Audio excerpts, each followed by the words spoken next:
গ্যাটকো মামলার অভিযোগ গঠনের শুনানি।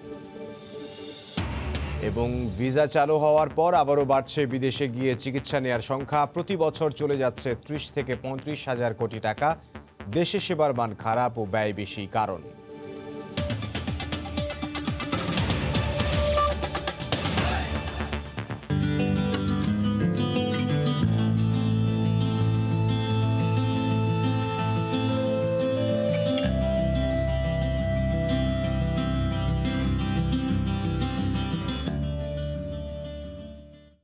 সমৃদ্ধি ও বেদনার ইতিহাসের পাশাপাশি রহস্যময় আর লোককাহিনীতে ঘেরা এক ক্যাসেলের নাম আয়ারল্যান্ডের মেনলো ক্যাসল। এ নিয়ে রিপোর্ট থাকছে সংবাদের শেষাংশে, দেখার আমন্ত্রণ রইল। গত ১৩ বছরে ৩০ বার পেছালো বিএনপি চেয়ারপারসন বেগম জিয়ার বিরুদ্ধে গ্যাটকো দুর্নীতি মামলায় অভিযোগ গঠনের শুনানি। এবার বেগম জিয়া অসুস্থতার কারণ দেখিয়ে আদালতে অনুপস্থিত থাকায় শুনানির নতুন দিন ২২ ডিসেম্বর ধার্য করা হয়। বিএনপি চেয়ারপারসন বেগম খালেদা জিয়ার বিরুদ্ধে গ্যাটকো দুর্নীতি মামলায় অভিযোগ গঠনের শুনানির দিন ধার্য ছিল বুধবার। তবে এদিন অসুস্থতার কারণ দেখিয়ে আদালতে হাজির হননি বিএনপি চেয়ারপারসন। তার আইনজীবী জানান, করোনা পরিস্থিতির কারণে বেগম জিয়ার বাইরে বের হওয়া নিরাপদ নয়। এই কারণে সময় আবেদন করেন তার আইনজীবী। আদালত আবেদন মঞ্জুর করে ২২ ডিসেম্বর পরবর্তী দিন ধার্য করেন। যেহেতু ম্যাডাম খালেদা জিয়া অসুস্থতাজনিত কারণে মুক্তি পেয়েছেন এবং তিনি এখনও অসুস্থ, এমনকি নিজের পায়ে দাঁড়িয়ে চলার অবস্থাও তার নেই, সুতরাং তার এই মুহূর্তে কোর্টে এসে হাজিরা দেওয়া কোনোভাবেই সম্ভব না। দুদক আইনজীবী বলছেন, গেল ১৩ বছরে এই মামলার অভিযোগ গঠনের শুনানি পিছিয়েছে ৩০ বার। আসামিরা বিচার প্রক্রিয়া দীর্ঘায়িত করার জন্যই বারবার সময় আবেদন করছেন, যা ন্যায় বিচার প্রতিষ্ঠার অন্তরায়। তারা তো দীর্ঘদিন থেকেই তারা সময় নিয়ে যাচ্ছে, খালেদা জিয়ার পক্ষে সময় নিয়ে যাচ্ছে এবং অন্যান্য আসামিরাও তাদের গ্রাউন্ড ছিল যে তারা বয়স্ক, তারা এই করোনার পিরিয়ডে আসতে পারবেন না, এই সমস্ত গ্রাউন্ডে। ঠিকাদারি প্রতিষ্ঠান গ্যাটকোকে ঢাকার কমলাপুর আইসিডি ও চট্টগ্রাম বন্দরের কন্টেনার হ্যান্ডেলিংয়ের কাজ পাইয়ে দিয়ে রাষ্ট্রের ১৪,৫৬,৩৭,০০০ টাকা ক্ষতি করেছেন। এমন অভিযোগে ২০০৭ সালের ২ সেপ্টেম্বর দুর্নীতি দমন কমিশন বেগম খালেদা জিয়া সহ ২৪ জনের বিরুদ্ধে মামলা দায়ের করে। ২০০৮ সালে এই মামলায় অভিযোগপত্র দেয়া হয়। মামলার ২৪ আসামির মধ্যে ৬ জন ইতোমধ্যে মারা যাওয়ায় বর্তমানে আসামি ১৮ জন। মার্জিয়া মুমু, সময় সংবাদ, ঢাকা। ভোরের সময় আরও থাকছে। আন্তর্জাতিক সংস্থার বাধায় ভাষান্তরে নেওয়া যাচ্ছে না রোহিঙ্গাদের, বললেন পররাষ্ট্রমন্ত্রী। প্রত্যাবাসন ইস্যুতে মিয়ানমারের সঙ্গে বসতে চায় জাপান।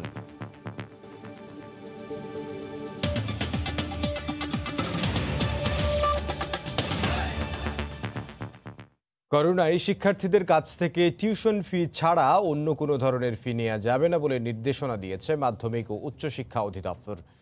এরই মধ্যে কোনো প্রতিষ্ঠান আনুষঙ্গিক ফি নিলে তা ফেরত দেওয়ারও নির্দেশ দেওয়া হয়েছে। এই নির্দেশনা মাধ্যমিক ও উচ্চ শিক্ষা অধিদপ্তরের আওতাধীন এমপিও ও নন এমপিওভুক্ত সব বেসরকারি শিক্ষা প্রতিষ্ঠানের ক্ষেত্রে প্রযোজ্য হবে। এতে স্বস্তি ফিরেছে অভিভাবকদের মাঝে।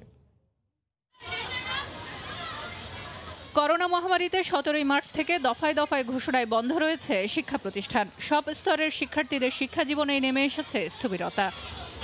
এই অবস্থায় মহামারীর মধ্যে শিক্ষার্থীদের কাছ থেকে অ্যাসাইনমেন্ট, টিফিন, পুনর্ভর্তি, গ্রন্থাগার, বিজ্ঞানাগার, ম্যাগাজিন ও উন্নয়ন বাবদ কোনো ধরনের ফি নেওয়া যাবে না বলে বুধবার মাধ্যমিক ও উচ্চশিক্ষা অধিদপ্তরের বিজ্ঞপ্তিতে জানানো হয়। যদি কোনো প্রতিষ্ঠান এরই মধ্যে নিয়ে থাকেন তা ফেরত দেওয়ারও নির্দেশ দেওয়া হয়। এই নির্দেশনা মাধ্যমিক ও উচ্চশিক্ষা অধিদপ্তরের আওতাধীন এমপিওভুক্ত ও নন এমপিওভুক্ত সব বেসরকারি প্রাথমিক শিক্ষা প্রতিষ্ঠানের ক্ষেত্রে প্রযোজ্য হবে বলে উল্লেখ করা হয়। এই নির্দেশনাকে স্বাগত জানিয়েছেন অভিভাবক ও শিক্ষার্থী। করোনাতে গার্জিয়ানরা খুব কষ্টের মধ্যে ছিলাম, বেতন দিতে পারছিলাম না। আর্থিক সহযোগিতা হবে এবং চাপটা কমবে। অনেকের সংসার চালাইতে খুবই হিমশিম খাচ্ছে। সরকার যে পদক্ষেপটা নিয়েছে খুব ভালো। বেতন ছাড়া বাড়তি কোনো টাকা পয়সা দাবি করা হয় তাহলে আমাদের জন্য খুব একটা চাপ হয়ে যাবে। প্রশ্ন নেহায়েত কম না, অনেক তার মধ্যে এক্সট্রা কোনো ফিস আমাদেরকে বহন করতে হতো, সেটা ছিল মরার উপর খাড়া খায়ের মতো। অভিভাবক যারা আছেন তাদের জন্য খুবই ভালো হয়, কারণ অনেকে আছে যে একজন উপার্জনকারী। বিজ্ঞপ্তিতে আরো বলা হয়, কোনো অভিভাবক আর্থিক সংকটে থাকলে তাদের সন্তানের টিউশন ফির বিষয়টি শিক্ষা প্রতিষ্ঠান কর্তৃপক্ষকে বিবেচনায় নিতে হবে। এমন নির্দেশনায় শিক্ষার্থীদের ঝরে পড়ার সংখ্যা কমাবে বলে মনে করেন সংশ্লিষ্টরা। বিভিন্ন ফি যদি এখন তাদের দিতে হতো, যার চাকরিটা চলে গেছে তার জন্য এটা খুবই কষ্টকর ব্যাপার এবং অনেকে দিতে পারতেন না। সেই ক্ষেত্রে হয়তো বা সামনের সেশনে আমরা দেখতাম যে অনেক শিক্ষার্থী ক্লাসে ফিরতে পারছে না। তো সেই ক্ষেত্রে সরকার যে সিদ্ধান্তটি নিয়েছে, আমি বলবো চমৎকার সিদ্ধান্ত হয়েছে। অভিভাবক হাঁফ ছেড়ে বাঁচবেন।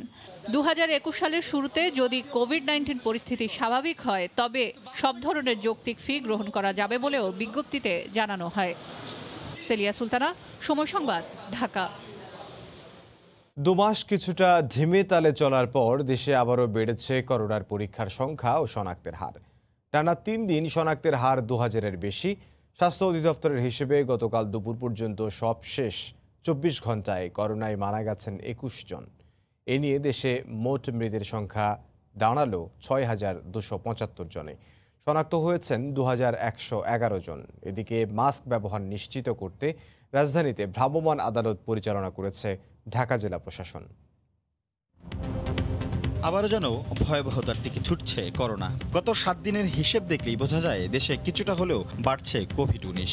2 মাস বাদে এসে 14 নভেম্বর থেকে গত 3 দিনই শনাক্তের সংখ্যা 2000-এর বেশি। অধিদপ্তরের সবশেষ তথ্য বলছে, গত 24 ঘন্টায় কোভিড-19 নমুনা পরীক্ষা করা হয়েছে 16,469 জনের। এ পর্যন্ত মোট নমুনা পরীক্ষা করা হয়েছে 25,89,421 জনের। 24 ঘন্টায় নতুন শনাক্ত হয়েছে 2111 জন। এ নিয়ে মোট শনাক্তের সংখ্যা 4,38,795। 24 ঘন্টায় মারা গেছে 21 জন। এ পর্যন্ত করোনায় আক্রান্ত হয়ে মৃতের সংখ্যা 6,275। করোনা থেকে 24 ঘন্টায় সুস্থ হয়েছে 1,893 জন। এ পর্যন্ত সুস্থ হয়েছেন 3,54,788 জন। এই সংখ্যা থেকেই করোনার দ্বিতীয় ঢেউ ঠেকাতে সর্বস্তরে মাস্কের ব্যবহার নিশ্চিত করতে এবার মাঠে নেমেছে ঢাকা জেলা প্রশাসন। বুধবার সকালে রাজধানীর মানিক মে এভিনিউ থেকে শুরু হয় মোবাইল কোর্টের বিশেষ অভিযান। পরে ধানমন্ডির বেশ কিছু এলাকা, শুক্রাবাদ ও কলাবাগানে অভিযান চালানো হয়। এ সময় মাস্ক না পরার জন্য 100 থেকে 300 টাকা পর্যন্ত জরিমানার ব্যবস্থা নেয় জেলা প্রশাসন। একই সঙ্গে মাস্কের ব্যবহার নিশ্চিতে নিম্ন আয়ের মানুষের মধ্যে বিনামূল্যে মাস্ক বিতরণ করা হয়। করোনার 6 মাসে মাস্কের উপরে তো আমরা অনেক অভিযান করেছি, তবুও আমরা কিন্তু এখনো সর্বসাধারণকে সচেতনতার মধ্যে ফিরিয়ে আনতে পারি নাই। তবে আমাদের এই অভিযান অব্যাহত আছে এবং আমরা আমাদের সর্বোচ্চ চেষ্টা করে যাচ্ছি। 2 মাস পর মঙ্গলবার মৃতের সংখ্যা ছিল 39। রাশেদ লিমন, সময় সংবাদ, ঢাকা। নতুন করে করোনার প্রকোপ বাড়তে শুরু করেছে উত্তরাঞ্চলে। শেষ এক সপ্তাহে কেবল রংপুর জেলাতেই 119 জন আক্রান্ত এবং কোভিড হাসপাতালে চিকিৎসাধীন অবস্থায় 2 জনের মৃত্যু হয়েছে। কিন্তু আগের মতোই অসচেতন জনগণ। শাকিল মাহমুদের ক্যামেরায় রিপোর্ট করছেন রতন সরকার।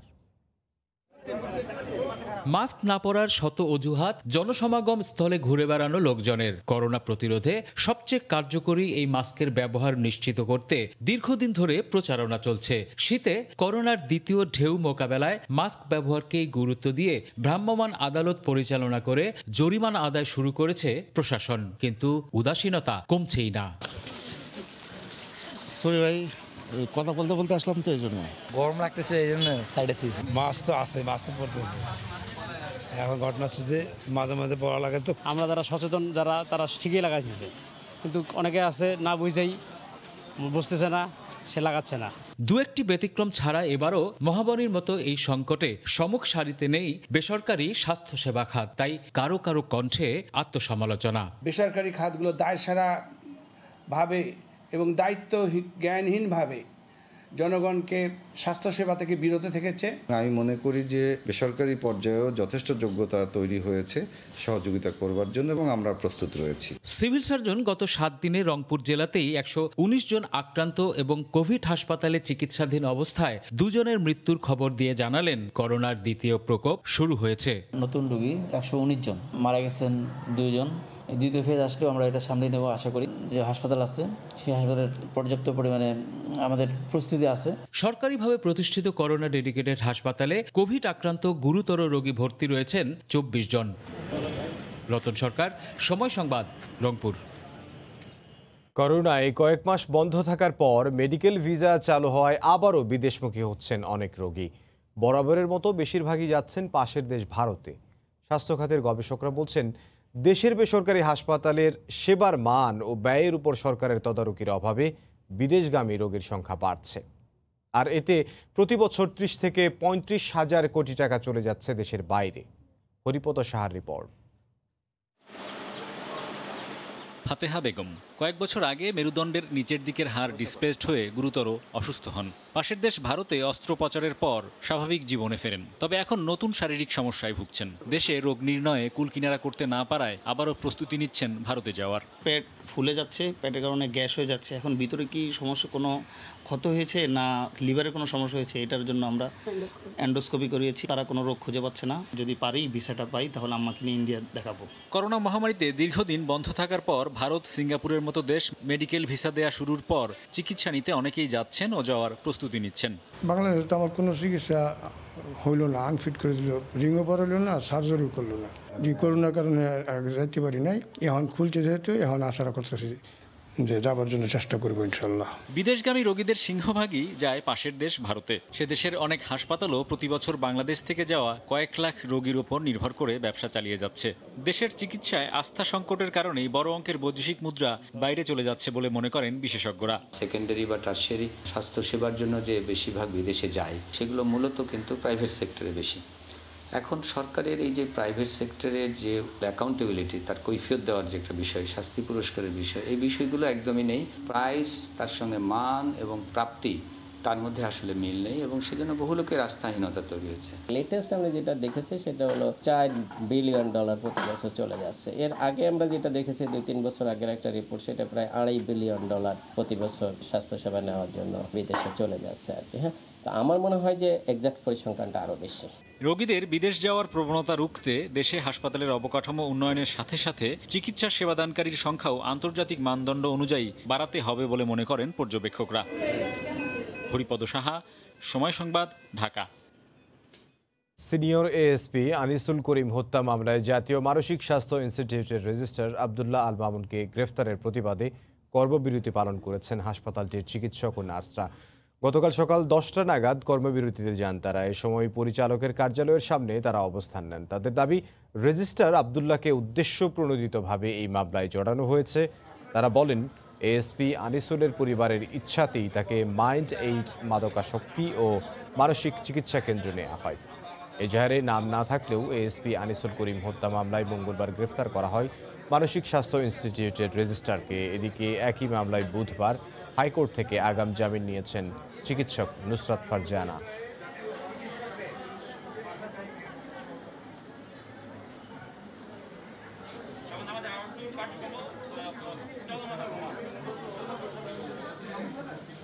ওনাকে যে হত্যা মামলার অভিযোগে ওনাকে গ্রেফতার করে এভাবে করে ভোরবেলা একটা মানুষকে ঘুম থেকে উঠাই নিয়ে চলে গেল, মানে ওই অভিযোগটা কিসের বেসিসে দেয়, কিসের বেসিসে, রেফার করার বেসিস? আমাদের অফিসিয়ালি কোনো অবগত করা হয়নি। ফলে আমি ডিজি মহোদয়কে অবগত করেছি যে আমাদের ডাক্তারকে নিয়ে যাওয়া হয়েছে, আমাদের কিছু জানানো হয়নি। ডিজি মহোদয় বলেছেন যে আপনি একটা জিডি এন্ট্রি করেন এবং ওনার পরামর্শ মোতাবেক আমি একটা জিডি এন্ট্রি করেছি। রাজধানীর 3টি অবৈধ মাদকাসক্ত নিরাময় কেন্দ্রে অভিযান চালিয়ে সিলগালা করেছে মাদক দ্রব্য নিয়ন্ত্রণ অধিদপ্তর। আটক করা হয়েছে একটি প্রতিষ্ঠানের মালিককে। গতকাল দুপুরে প্রথমে দয়াগঞ্জের মদিনা মেডিকেল ও ডায়াগনস্টিক সেন্টারে অভিযান চালানো হয়। হাসপাতালটির 9 তলায় ডায়াগনস্টিক সেন্টারের আড়ালে অবৈধ মাদকাসক্তি নিরাময় কেন্দ্র পরিচালনার অভিযোগে আটক করা হয় প্রতিষ্ঠানটির মালিককে। পরে রাজধানীর মাতুয়াইলের একটি অবৈধ মাদকাসক্ত নিরাময় কেন্দ্রে অভিযান চালিয়ে মালিক ও কর্মচারীকে না পেয়ে সিলগালা করা হয় প্রতিষ্ঠানটি। সবশেষ রাজধানীর যাত্রাবাড়ি এলাকায় আনন্দ নামে আরও একটি মাদকাসক্তি নিরাময় কেন্দ্রে অভিযান চালায় মাদকদ্রব্য নিয়ন্ত্রণ অধিদপ্তর।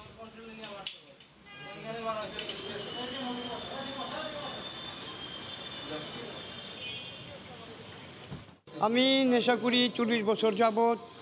প্রথমে আমি মদ খাইছি, তারপরে আপনার ফেন্সিডিল খাইছি, ইয়াবা খাইছি, গাঁজা খাইছি, সর্বশেষ হিরোইন। রিহাব সেন্টারের সন্ধান পাই এখানে আমি বর্তমানে 2 বছর যাবত সুস্থ আছি। এবং বাসায় নিতে চাই না আমার আব্বু, আমি কিছু আব্বু আমার উপর আমার আব্বু আমার উপর ফের আমি এখন বাসায় যাবো, যে আমার আব্বু বলতেছে আমার নাকি পাবনা পাঠিয়ে দেবে, এটা খুবই খারাপ।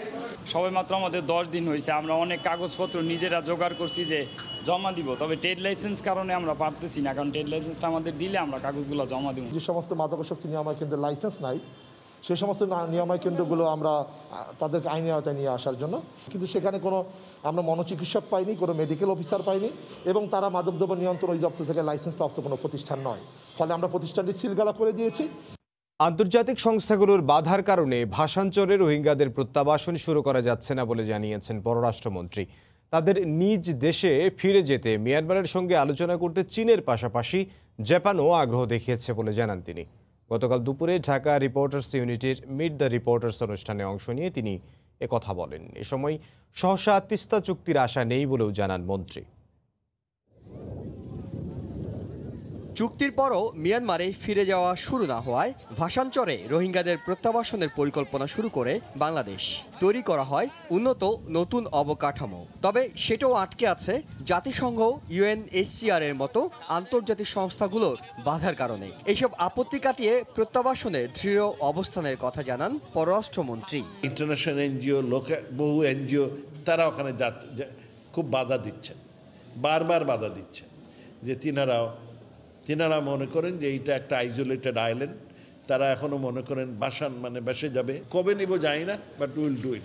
কথা হয় আগামী ডিসেম্বরে প্রধানমন্ত্রী পর্যায়ে বাংলাদেশ ভারত বৈঠক বিষয়ে। সম্ভাব্য আলোচনার বিষয়গুলো স্পষ্ট না করলেও তিস্তা চুক্তির ব্যাপারে সহসা আশা নেই বলে জানান পররাষ্ট্রমন্ত্রী। পানি বিষয়ে একটা টেকনিক্যাল কমিটি আপনার আগামী মাসে ওরা ভারতে যাবেন। ভারতে গিয়ে তারা এগুলো আলাপ করবেন। তবে তিস্তা যেটা আপনি বলছেন, এসাচ এটা কোনো ম্যাজিক থাকবে না, তিস্তা যে হঠাৎ করে সই হবে এটা আমরা মনে করি না। তবে যেটা হবে, তিস্তাটা মোটামুটি রেডি হয়ে আছে। আপনারা জানেন এটা ওয়ার্ড সবগুলো অ্যাকসেপ্টেড হয়ে আছে। নতুন মার্কিন প্রশাসনের সাথে বিনিয়োগ, জলবায়ু ও অভিবাসন ইস্যুতে বাংলাদেশের ইতিবাচক আলোচনা গতি পাবে বলেও মনে করেন পররাষ্ট্রমন্ত্রী। আমাদের যে সম্পর্ক। ইহসান জুয়েল, সময় সংবাদ, ঢাকা। বিশেষ করে নীতিমালা অনুযায়ী প্রতিটি জ্বালানি পাম্প বা ফিলিং স্টেশনে 3টি করে পাবলিক টয়লেট থাকার কথা, কিন্তু রাজধানীর বেশিরভাগ তেল বা সিএনজি পাম্পই মানছে না সে নিয়ম। যে কয়টিতে টয়লেট রয়েছে তার বেশিরভাগই ব্যবহারযোগ্য, অথচ পাম্পগুলো এই নিয়ম মানলে খুব সহজেই দূর করা যেত রাজধানীবাসীর টয়লেট সংকট। এহসান জুয়েল জানাচ্ছেন বিস্তারিত। প্রায় 2 কোটি মানুষের রাজধানীতে জীবিকার তাগিদে প্রতিদিন ঘর থেকে বের হতে হচ্ছে 50 লক্ষাধিক মানুষকে। তাদের ব্যবহারের জন্য 2 সিটির অধীনে পাবলিক টয়লেট আছে বড়জোর 100টি, অর্থাৎ 50,000 মানুষের জন্য গড়ে 1টি করে পাবলিক টয়লেট। এই সংকট কাটাতে পারত রাজধানীতে অবস্থিত প্রায় 100টি সিএনজি ও পেট্রোল পাম্প। এসব পাম্প স্থাপনের সরকারি নীতিমালায় বলা হয়েছে প্রতিটি পাম্পে 3টি করে পাবলিক টয়লেট বানাতে হবে। বাস্তব চিত্র সম্পূর্ণ ভিন্ন। সরেজমিনে দেখা যায় অধিকাংশ পাম্পে রয়েছে নামকা ওয়াস্তে 1টি করে টয়লেট, যেটি রয়েছে সেটিও ব্যবহার অযোগ্য। ময়লা আবর্জনা পরিষ্কার করে না তো ঠিক মতো, পরিষ্কার না করলে কি মানসম্মত হয় নাকি? মহিলা সহ যখন আসে তাদেরকে কিন্তু চিপা দেওয়া দিয়া ওইটা নিরাপত্তা বা অন্যান্য রিস্কে খুবই নোংরা, এটা ঠিক হওয়া দরকার। কোনো ফ্ল্যাশ নাই, ক্লিন নাই, এগুলো খুব দরকার। অনেক পাম্পে শুধুমাত্র যারা জ্বালানি সংগ্রহ করেন সেসব যাত্রী ও চালকরা ছাড়া বাইরের কেউ টয়লেট ব্যবহার করতে পারেন না। এমন সব জায়গায় টয়লেট নির্মাণ করা হয় যেখানে সহজে প্রবেশও করা যায় না। পাম্প কর্তৃপক্ষ মানছেন স্থান সংকুলন না হওয়ায় নিয়ম মানতে পারছেন না তারা। ঢাকায় আমাদের জায়গা কম হওয়ার কারণে আমরা হয়তোবা অত ফ্যাসিলিটিসটা দিতে পারি। চেষ্টা করতেছি এটাকে কিভাবে ভালো রাখা যায় বা ভালো সেবা দেওয়া যায়। পৃথিবীতে পাবলিক টয়লেটের ব্যবস্থা সমস্ত ফিলিং স্টেশনগুলোতেই থাকে। আমরা আসলে কারণ খতিয়ে দেখতে গিয়ে দেখেছি যে আসলে মালিকরা চান না যে এখানে খুব ভালো টয়লেট হোক এবং এটা পাবলিক ব্যবহার হোক। রাজধানীতে সিটি কর্পোরেশনের পাশাপাশি পাম্পগুলোতে পাবলিক টয়লেট নিশ্চিত করা গেলে সাধারণের ভোগান্তি অনেক কমে আসবে। ইহসান জুয়েল, সময় সংবাদ, ঢাকা। শুধু নদী থেকে নয়, বালু খেকুদের লোলুপ দৃষ্টি মানুষের ফসলি জমি, সমতল জায়গার দিকেও। এতে একের পর এক ভরার জমি কেটে নদীর সঙ্গে মিশিয়ে দিচ্ছে। বালু উত্তোলন করায় ভাঙছে নদীর পাড়, বিলীন হচ্ছে জনপদ। প্রশাসন বলছে ফেনীর সীমানায় চট্টগ্রামের প্রভাবশালীরা বালু তোলায় তারা রয়েছেন বিপাকে। জুলহাস তালুকদারের ক্যামেরায় আতিয়ার সজল জানাচ্ছেন বিস্তারিত। ফেনী নদীর প্রায় সবখানেই চলছে বিরামহীন বালু উত্তোলন। দিনরাত নদী কিংবা ফসলি জমি বালু খেকোদের করাল গ্রাস থেকে রেহাই মিলছে না বসত ভিটাও। জমিনের থেকে বালু উঠায় তো লাস্টে দিতে আমাদের বাড়ির ক্ষতি যেতে আছে। পাবলিকরা যদি বালু তুলি ভাঙি ফেলার, তাহলে আমরা কিভাবে থাকবো, কোনটা থাকবো, আমরা কোথায় যাবো? আর বৈধ মহলে সরকারের নির্দিষ্ট নীতিমালা থাকলেও সেগুলো অমান্য করে ইচ্ছে মতো বালু তুলছে প্রভাবশালীরা। ফেনী নদীর দুতীরে এভাবে শত শত ছোট ছোট মেশিন দিয়েই প্রতিনিয়তই অপরিকল্পিতভাবে বালু উত্তোলন করা হচ্ছে। স্থানীয়রা মনে করছেন প্রশাসনের নীরব ভূমিকার কারণেই প্রশ্রয় পাচ্ছে এসব অবৈধ বালু উত্তোলনকারীরা। ফলে প্রতি বছর নদীগর্ভে হারিয়ে যাচ্ছে ফেনী সদর, ছাগলনাইয়া, ফুলগাজী, সোনাগাজী ও পরশুরাম উপজেলার হাজার হাজার একর জমি। বিলীন হচ্ছে বসতভিটা। প্রভাবশালীদের ভয়ে মুখ খুলতে সাহস পায় না স্থানীয়রা। মেশিন দিতে কাড়ি কাড়ি ব্যাক লই যার কই তো নেজঙ্গা কাড়ি নের কই জঙ্গা বাঙ্গি জেলে আমরা জনগণে মন জামু কোনরে। তো 200 ফ্যামিলি আছে এই জায়গায়, তারপরে এখানে একটা মসজিদ আছে, এরা তো এটাও চিন্তা করতেছে না। প্রতিবাদ করে কার কাছে প্রতিবাদ করে তো এমনি মারবে। আরো বৈধের চেয়ে অবৈধভাবে কয়েক গুণ বেশি বালু উত্তোলন হলেও ফেনীর জেলা প্রশাসক জানান চট্টগ্রাম ও ফেনী দুই জেলায় সমন্বয় করে অভিযান পরিচালনা করা হবে। ইতিমধ্যে আমরা অনেকগুলো মোবাইল কোড করেছি এবং তাকে ব্যাপক জরিমানা করা হয়েছে এবং অবৈধ ড্রেজার বা অন্যান্য যেসব ইকুইপমেন্টস রয়েছে সেগুলো আমরা ধ্বংস করে দিয়েছি। জেলা প্রশাসনের তালিকাভুক্ত 8টির মধ্যে সবচেয়ে বড় বালুমহল হলো সদর উপজেলার লেমুয়া ঘাট। আর সেই মহলটি গত 1 যুগ ধরে কোনো ইজারা না হওয়ায় সরকার প্রায় 6 কোটি টাকা রাজস্ব বঞ্চিত হলেও থেমে নেই বালু উত্তোলন। আতিয়ার সজল, সময় সংবাদ, ফেনী। ভারতের সরবরাহ ছাড়াই 3 মাস ধরে স্থির দেশের পেঁয়াজের বাজার। আমদানি পেঁয়াজের শতভাগ ভারত নির্ভর বলে রপ্তানি বন্ধ করলেই চরম অস্থির হয়ে পড়ত বাজার। কিন্তু চট্টগ্রামের খাতুনগঞ্জ সহ দেশের ব্যবসায়ীরা গত বছরের অভিজ্ঞতায় নতুন করে নানা দেশের বাজার ধরায় ফিরেছে স্থিরতা। এক্ষেত্রে নীরব ভূমিকা রাখছে দেশীয় পেঁয়াজ। ব্যবসায়ীরা বলছেন এই ধারা অব্যাহত রাখতে সরকার সহায়তার হাত বাড়ালে পেঁয়াজে ভারতের নির্ভরতা কমবে। আশরাফুল আলমের ক্যামেরায় শফিকুল আলম জানাচ্ছেন বিস্তারিত।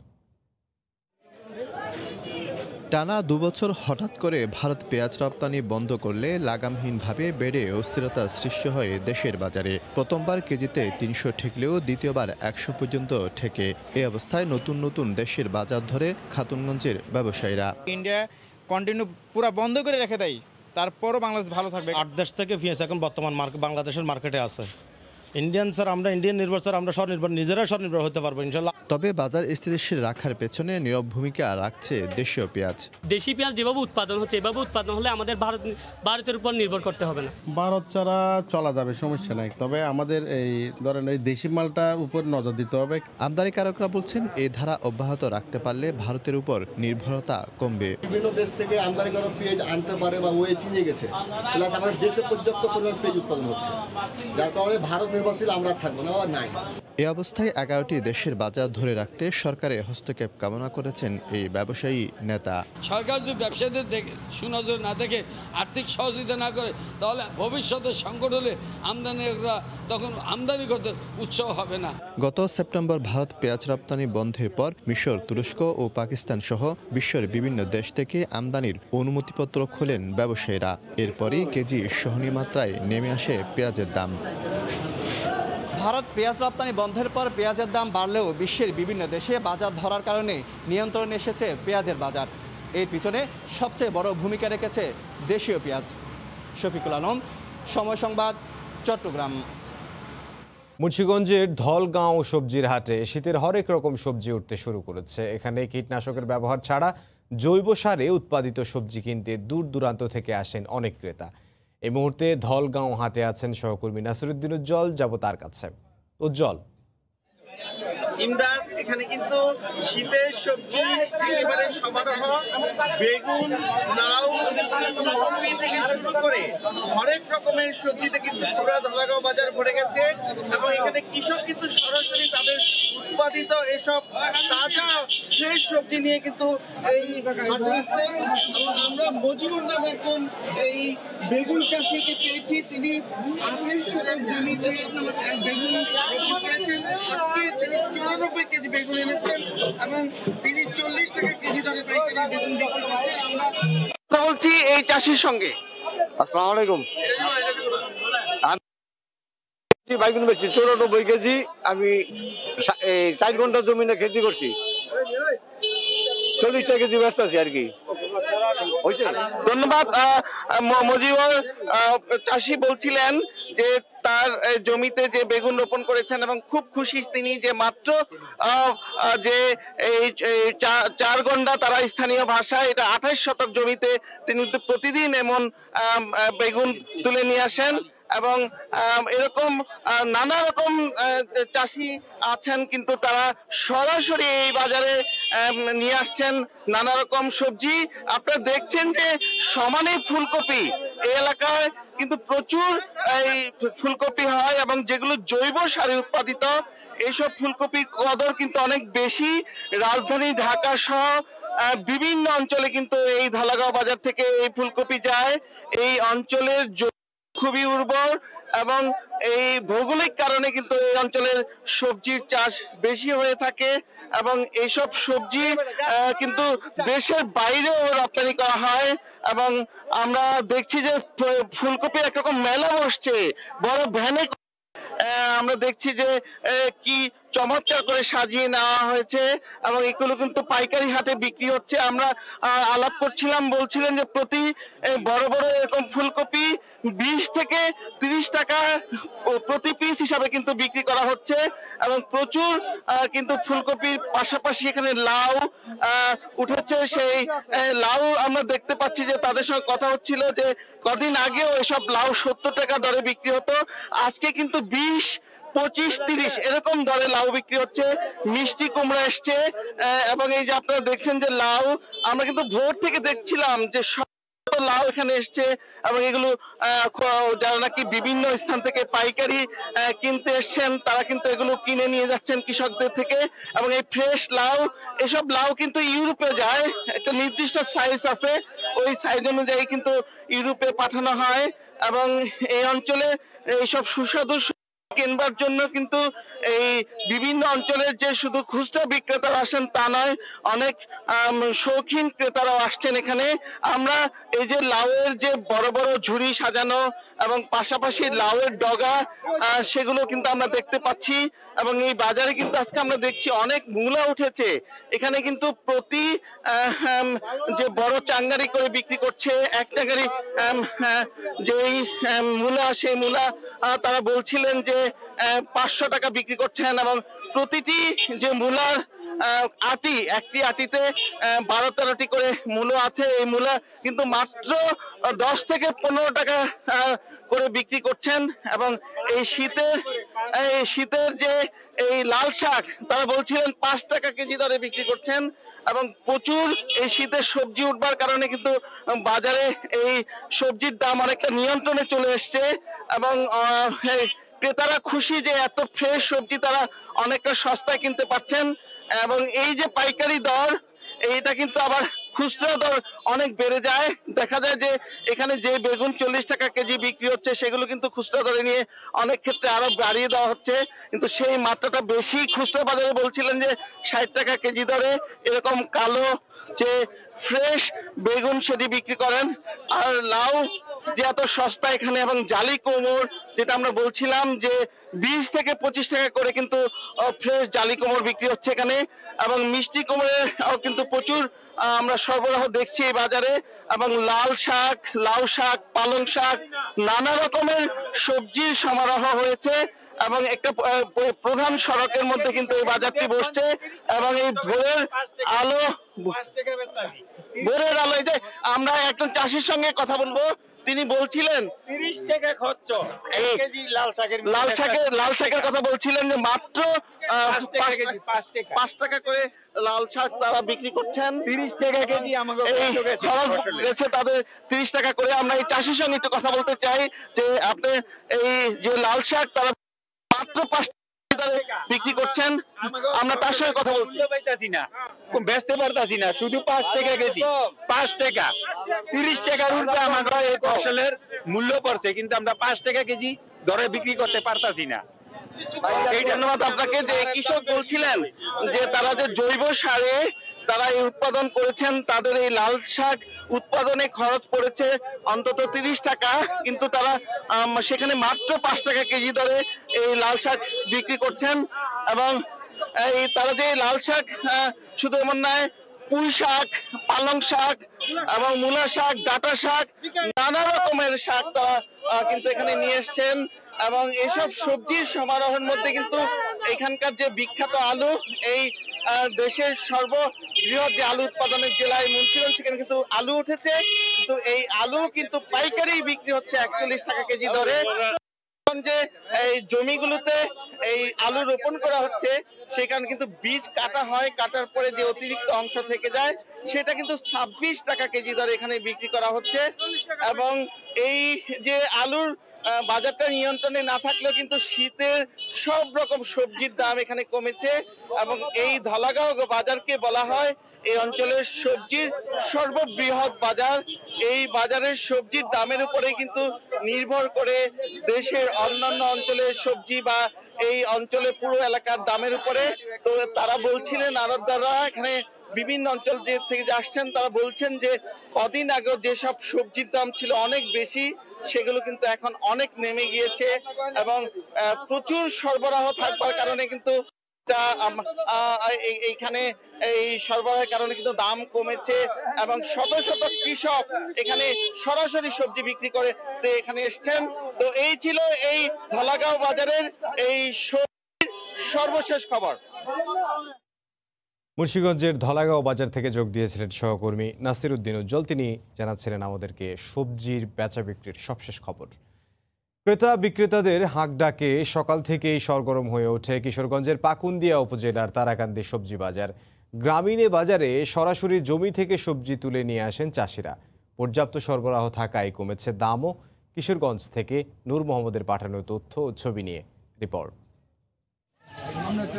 সবজির ময়াল হিসেবে পরিচিত কিশোরগঞ্জের পাকুন্দিয়া উপজেলার জাঙ্গালিয়া ইউনিয়নের তারাকান্দি বাজারে সকাল থেকেই বেচা কেনা চলে। পাইকারি বাজারে মিলে ফুলকপি, লাউ, বরবটি সহ সব ধরনের শীতকালীন সবজি। বাজারে পর্যাপ্ত সরবরাহ থাকায় কমেছে দামও।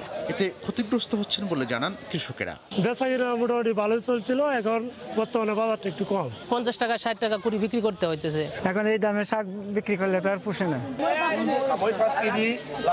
কিশোরগঞ্জ ছাড়াও দেশের নানা প্রান্তের পাইকাররা এখান থেকে সবজি কিনে নিয়ে যান, তবে দাম কম থাকায় খুশি ক্রেতারা। প্রায় 30 বছর ধরে এই বাজারে কাঁচামাল কিনে বিক্রি করতেছি। পুরো কিশোরগঞ্জের মধ্যে এই এলাকা তুলনায় অনেক কম পাইকারি বাজার। বেচা কিনা ভালোই আছে, মোটামুটি লাভবান আছে। বাজারের 20টি আড়তে ভালো বেচা কেনা হয় বলে জানান ব্যবসায়ী সমিতির নেতা। দূর দূরান্ত থেকে পাইকাররা ঢাকা, সিলেট, নারায়ণগঞ্জ, চিটাগাং বিভিন্ন জায়গায় এই সবজি সাপ্লাই হইতেছে। প্রায় 50 বছরের পুরনো এই বাজারে প্রতিদিন সকাল 7টা থেকে 10টা পর্যন্ত 25 থেকে 30 লাখ টাকার সবজি বেচা কেনা হয়। সময় সংবাদ, কিশোরগঞ্জ। ফেনী শহরের পৌর মৎস্য আড়তে জেলার প্রত্যন্ত অঞ্চলের পাশাপাশি দেশের বিভিন্ন জেলা থেকে নানা প্রজাতির মাছ আসে। ক্রেতা বিক্রেতার উপস্থিতিতে প্রতিদিন ভোর থেকে দুপুর পর্যন্ত চলে কেনা বেচা। এই মুহূর্তে সেখানে আছেন রিপোর্টার আতিয়ার সজল, যোগ দেব তার সঙ্গে। ইকবাল, আমরা রয়েছি ফেনীর মৎস্য আড়তে পুরো, যেখানে আপনি দেখতে পাচ্ছেন যে সকাল ভোর থেকে, কাকডাকা ভোর থেকে নয়, এখানে মধ্যরাত থেকে শুধু ফেনী জেলার প্রত্যন্ত অঞ্চল নয়, বাংলাদেশের বিভিন্ন জেলা থেকে বিভিন্ন প্রজাতির মাছ এখানে আসতে শুরু করে এবং সেই মাছ বিক্রি কিনে নিয়ে এখানে প্রচুর পরিমাণে লোক সমাগম ঘটে। এখানে পাইকাররা আসেন, এখানে খুচরা বিক্রেতারা আসেন, সেই সাথে বিভিন্ন মৎস্য খামারের যে লোকজন আছে, মৎস্য খামারিরা তারাও আসেন। আপনাকে যদি বলি, এই মৎস্য খামারে প্রায় 1/2 শতাধিক আড়ত রয়েছে এবং সেই আড়তে যেসব মাছ আসে আমরা দেখতে পাচ্ছি যে খুলনার সাতক্ষীরা রয়েছে এবং বাগেরহাট রয়েছে, ওইসব অঞ্চল থেকে চিংড়ি, বাগদা চিংড়ি আসে, গলদা চিংড়ি আসে এবং আরও অনেক ধরনের চিংড়ি মাছ আসে, সেই সাথে আপনার রুই মাছ আসে। আবার যদি বলি সিলেটের অংশ থেকে কিছু মাছ আসে, বোয়াল জাতীয় মাছ, এরপরে আসে বাইন মাছ, এই জাতীয় মাছগুলো মিষ্টি পানির মাছ আসে। আবার বগুড়া থেকেও আসে, রাজশাহী থেকে আসে, আমাদের পার্শ্ববর্তী জেলা রয়েছে কুমিল্লা থেকেও দেখা যাচ্ছে যে এখানে পাঙ্গাস মাছ, তেলাপিয়া মাছ এবং বিভিন্ন ধরনের মাছ এখানে আসে এবং অনেক হারিয়ে যাওয়া প্রজাতির দেশীয় মাছ রয়েছে, পাবদা এবং আরও কিছু মাছ এখানে বিভিন্ন হ্যাচারিতে চাষ হয়, সেই মাছগুলো এখানে আসে। আর যদি বলে থাকি যে ফেনীর উপকূলীয় উপজেলা সোনাগাজীতেই আপনি জানেন প্রচুর পরিমাণে চর জেগেছে এবং সেখানে জলাশয় রয়েছে বিভিন্ন ভাবে ওইখানে মাছের চাষ হয়। ওখানে যে মাছগুলো আসে সেই মাছের চাষের এখানে প্রায় ফেনীর যে মাছের চাহিদা রয়েছে সেই চাহিদার প্রায় 60% কিন্তু সোনাগাজী এবং ফেনীর মাছ দিয়েই এই চাহিদা মেটানো সম্ভব হয়। বাকি যে 40% যে মাছের চাহিদা সেটা জেলার বিভিন্ন যে দেশের বিভিন্ন জেলা থেকে ফেনীর এই আড়তে কাকডাকা ভোর থেকে আসতে শুরু করে এবং সেই মাছ এখানে বেচা বিক্রি হয়। আপনাকে যদি বলি যে এখন আমরা প্রতিদিনই এই আড়তে আড়তদাররা যেটা জানিয়েছেন কমপক্ষে প্রায় কোটি টাকার উপরেই এখানে মাছ বেচা কিনা হয় এবং সেই মাছ এখান থেকে ছোট ছোট পাইকাররা নিয়ে আপনি দেখতে পাচ্ছেন যে তারা সকাল থেকেই এখানে আসে আড়তে যে যার চাহিদা মতো মাছ প্রয়োজন মতো নিয়ে যায়। সেই মাছ নিয়ে শহরের অলিগলি থেকে শুরু করে জেলার বিভিন্ন উপজেলায় তারা মাছ পৌঁছে যায় এবং সেই মাছ একটা পর্যায়ে গৃহস্থের কাছে যায় পর্যায়ক্রমে বিভিন্ন হাত ঘুরে এবং এখানকার ব্যবসায়ীরা যেটা জানিয়েছেন গত কয়েকদিনের তুলনায় এখন মাছের সরবরাহ কিছুটা ভালো রয়েছে, বেশি রয়েছে, যার কারণে ক্রেতা বিক্রেতা কারোরই দাম নিয়ে তেমন কোনো অভিযোগ নেই। এখন তারা যেটা জানিয়েছেন এখন মাছের সিজন এবং বিভিন্ন জায়গা থেকে মাছ আসতে শুরু করেছে। তবে এখানকার মৎস্য চাষিরা যেটা জানিয়েছেন যে কিছুদিন আগে ফেনীর যে ফুলগাজীতে বন্যা হয়েছিল সেখানে অনেক মাছ ভেসে গিয়েছে। ওই অঞ্চলের চাষি যারা রয়েছেন তারা কিছুটা ক্ষতিগ্রস্ত হয়েছে, যার কারণে ওই অঞ্চল থেকে এখন মাছ কম আসে। তবে সোনাগাজীর চর অঞ্চল থেকে প্রচুর পরিমাণে মাছ আসে। ওখানে জানেন যে অনেক চর অঞ্চলে যে মৎস্য চাষিরা রয়েছেন সেখানে সেই মৎস্য চাষিরা সেই মাছের চাহিদা পূরণ করতে অনেকটা সক্ষম হয় এবং শুধু সোনাগাজীর মাছ এই আড়তেই নয়, আমাদের পার্শ্ববর্তী যে জেলাগুলো রয়েছে যেরকম মিরসরাই, চট্টগ্রামের মিরসরাই তো যায়, আবার দেশের বিভিন্ন জায়গায় ফেনীর মাছ ওখান থেকে যায়, সেখান থেকে একটা বিপুল পরিমাণ মাছ এই অঞ্চলের মানুষের মাছের চাহিদা মিটিয়ে থাকেন এবং চট্টগ্রামের যাওয়া হয়। সেই সাথে আপনাকে যদি বলি চট্টগ্রাম থেকে আমরা এই আড়তে প্রচুর পরিমাণে সামুদ্রিক মাছ আসে, সেই সামুদ্রিক মাছেরও একটি নিম্নআয়ের যারা মানুষ রয়েছে তারা সামুদ্রিক মাছের উপরে বেশি নির্ভরশীল এবং একটু কম দামে পাওয়া যায় দেখে আপনি দেখতে এখানে প্রচুর পরিমাণে লইট্টা এবং বিভিন্ন ধরনের পোয়া মাছ আরও বিভিন্ন ধরনের মাছ পাওয়া যায়, যারা এখানে প্রতিনিয়ত এসে সেই মাছগুলো এখান থেকে নিয়ে যে বিভিন্ন জায়গায় নিয়ে বেচা কিনা করেন। এবং আপনাকে যদি বলি এই মৎস্য আড়তে প্রতিদিন কয়েক হাজার লোক এভাবে জড়ো বেচে কিনা জড়ো হয় এবং আপনি দেখতে পাচ্ছেন প্রচুর পরিমাণে যে লোকজন রয়েছে পাইকার, তারা এখান থেকে এই মাছ নিয়ে দেশে বা জেলার বিভিন্ন অঞ্চলে চলে যায় এবং তারা তবে এখানকার যারা মাছ কিনতে আসে এবং এই বাজারে যারা মাছ বেচা কিনা করতে আসে তাদের একটি অভিযোগ রয়েছে, এই বাজারটিতে বা এই আড়তটিতে যে পরিমাণ জায়গা রয়েছে তা প্রয়োজনের তুলনায় খুবই কম হওয়ায় এখানে দেখতে পাচ্ছেন যে মানুষ এবং গাড়ি এখানে ঢুকতে একটা ভিড় লেগে যায় এবং তারা জানিয়েছেন এই অংশটা যেন বর্ধিত করা হয় এবং বর্ধিত করা হলে আরও নিরবচ্ছিন্নভাবে তাদের এই বেচা কিনা পরিচালনা করতে পারবে এবং সেই সাথে এই বেচা কিনার পরিধিও আরও বাড়বে এবং দেশের বিভিন্ন জায়গা থেকে যে পাইকারেরা মধ্যরাত থেকে মাছ নিয়ে আসে সেই মাছ এখানে সেই গাড়িগুলো রাখার জন্য পর্যাপ্ত জায়গাও নাই, কারণ এই আড়তের বিপরীতে রয়েছে ফেনীর জেলা প্রশাসনের অফিস। সেই জেলা প্রশাসনের কার্যালয় হওয়ার শর্তে এখানে দেখা গেছে যে একটা গ্যাদার তৈরি হয়, যানজটের তৈরি হয় এবং এই আড়তের বাইরেও আমরা সামনের অংশে যদি দেখি প্রচুর পরিমাণে ভ্যান গাড়ি এবং আরও বিভিন্ন ধরনের যানবাহন এসে জড়ো হয়, যারা এই মাছ নিয়ে এখান থেকে অন্যত্র চলে যায়। তবে এখানকার আড়তদাররা জানিয়েছেন এখানকার যে মাছগুলো আসে সেই মাছের সর্বোচ্চ মান যাতে ঠিক থাকে এবং এখানে যাতে কোনো জেলি মিশ্রিত মাছ এবং কোনো ফরমালিন মিশ্রিত মাছ বিক্রি না হতে পারে তার জন্য কিন্তু তারা সর্বোচ্চ কঠোরতায় থাকে এবং যদি কোনো আড়তদার এই জাতীয় মাছ বিক্রি করে এবং এখানকার যে মৎস্য আড়ত রয়েছে, যে সমিতি রয়েছে, তা প্রমাণ পেলে তাদের বিরুদ্ধে কঠোর ব্যবস্থাও নেয় এবং সেই মাছের মান নিয়ন্ত্রণে বা বিভিন্ন ধরনের তদারকির ক্ষেত্রে আমরা দেখেছি জেলা প্রশাসন থেকেও প্রায় এখানে অভিযান চালানো হয় যাতে করে এই বাজারে নিরবচ্ছিন্নতা বা বাঁচা কেনার যে ধারাবাহিকতা তা ঠিক থাকে। এই ছিল ফেনীর মাছের বাজার থেকে আমার কাছে সব শেষ। ইকবাল। আতিয়ার সজল, আপনার সঙ্গে ছিলাম আমি ইমদাদুল হক। ফেনী থেকে যোগ দিয়েছিলেন সহকর্মী আতিয়ার সজল, তিনি জানাচ্ছিলেন মাছের আড়ত থেকে। সুই আর সুতোর বুননে ভাগ্যের চাকা ঘোরাচ্ছেন যশোরের নারীরা।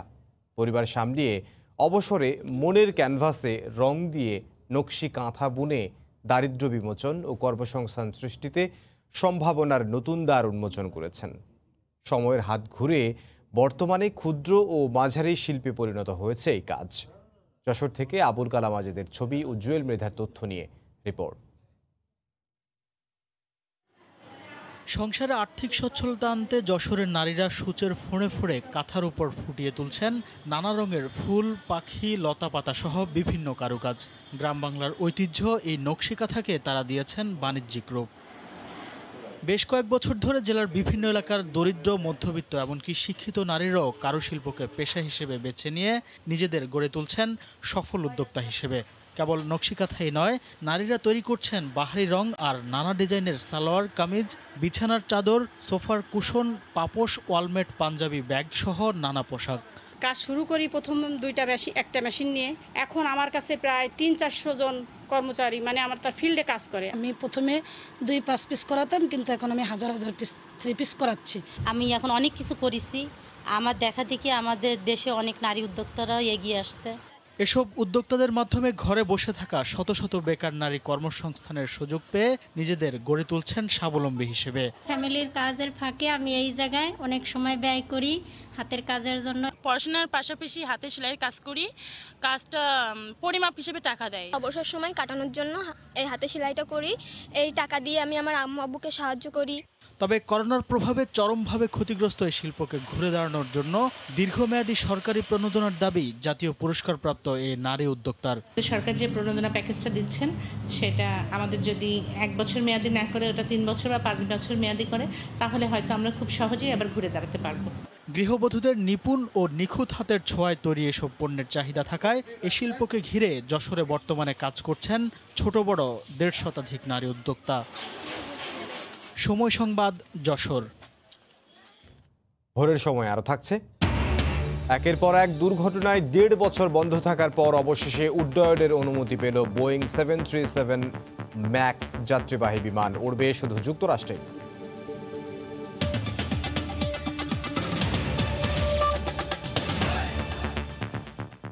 কুমারগাঁও বিদ্যুৎ উপকেন্দ্রে ভয়াবহ আগুনের 32 ঘন্টা পর অন্ধকার থেকে মুক্তি পেল সম্পূর্ণ সেবা পেতে আরও অপেক্ষা করতে হবে সিলেটবাসীকে। টানা মেরামতের পর গতকাল সন্ধ্যা 6টার দিকে একাংশের বিদ্যুৎ সরবরাহ সচল হয়। বাকি অংশে বিদ্যুৎ সরবরাহ নিশ্চিত করতে সময় লাগবে অনেকটাই। দিগেন সিংহের ক্যামেরায় ইকরামুল কবির জানাচ্ছেন বিস্তারিত। 32 ঘন্টা পর সিলেটের আংশিক এলাকায় বিদ্যুৎ সরবরাহ সচল হওয়ায় ব্যবসা বাণিজ্য সহ জনগণের মাঝে স্বস্তি নেমে এসেছে।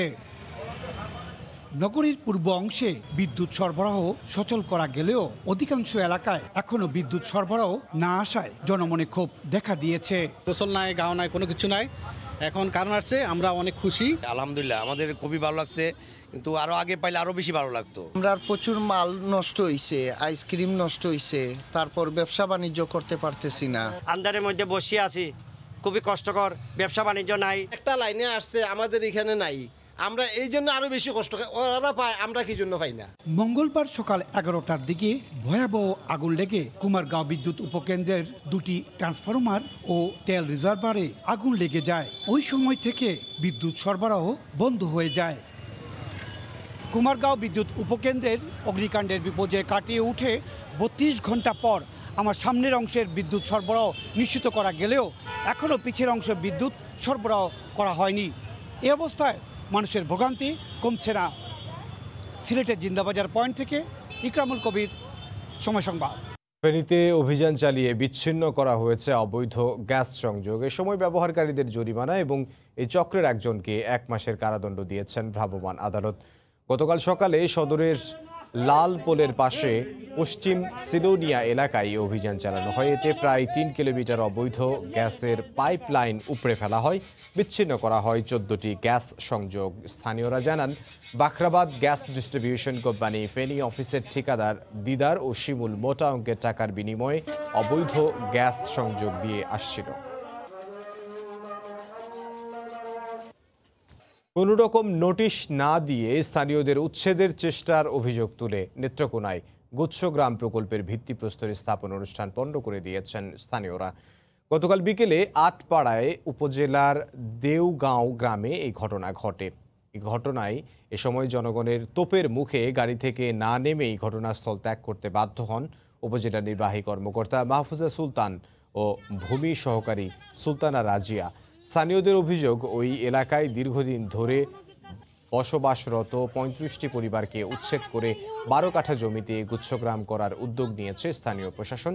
বিনা নোটিশেই গত কয়েকদিন ধরে ওই এলাকায় স্থানীয়দের কয়েক শতাধিক ফলদ ও বনজ গাছ জোরপূর্বক কেটে ফেলেছে প্রশাসন। সেই সঙ্গে তাদের জায়গা ছেড়ে দিতে নির্দেশ দেয়া হয়। এদিকে ভুক্তভোগীরা জায়গাটি তাদের পূর্বপুরুষদের মালিকানাধীন দাবি করে আদালতে গেলে বুধবার বিকেলেই উচ্ছেদ অভিযানে নিষেধাজ্ঞা জারি করেন আদালত।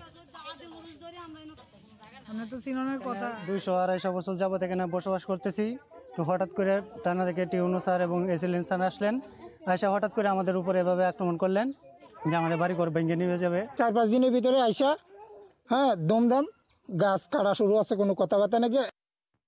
যুক্তরাষ্ট্রের দ্বিতীয় ধাপে করোনা ভাইরাস আবারও ভয়াবহ আকার ধারণ করেছে। প্রতিদিন 1.5 লাখেরও বেশি মানুষ আক্রান্ত হচ্ছেন, মারা যাচ্ছেন গড়ে 1,500 মানুষ।